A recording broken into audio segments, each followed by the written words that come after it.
Every Thursday morning, Leila stopped at the same little cafe before work. Same coffee, same corner of calm before the day began. It was one of those routines that felt small while you were living it. But later, she would realize some ordinary mornings are actually the doorway to something new. That evening, wrapped in quiet and holding a mug of tea, Leila saw her phone light up. It was Sam, someone she hadn't spoken to in a long time. She let it ring.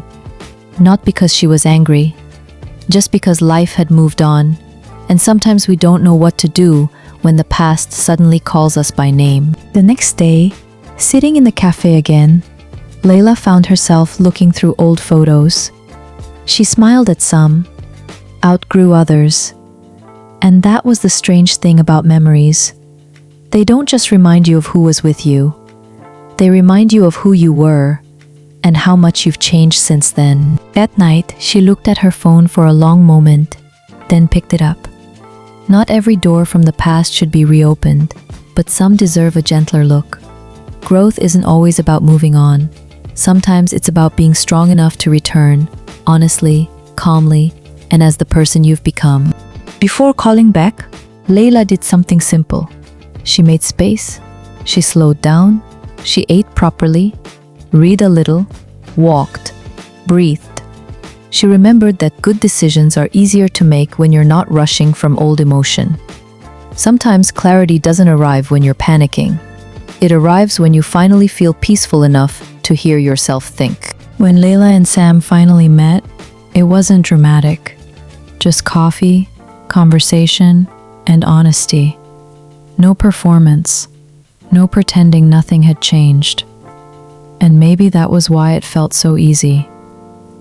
The healthiest connections are not the ones that force you backwards. They're the ones that can meet the version of you standing here now. After coffee, they walked together through the park, and Leila noticed something important. She wasn't carrying the whole connection by herself. She wasn't chasing, explaining, convincing. They were simply walking side by side. And maybe that's one of the clearest signs of something good, when you no longer have to drag it forward alone. Later, sitting quietly by the window, Leila realized the real lesson wasn't about Sam at all.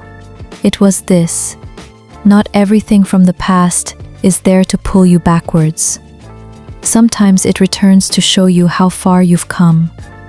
And when you meet life from a calmer place, you stop fearing every old door and start choosing which ones deserve to open. What in your life might feel different if you answered it as the person you are now, not the person you used to be?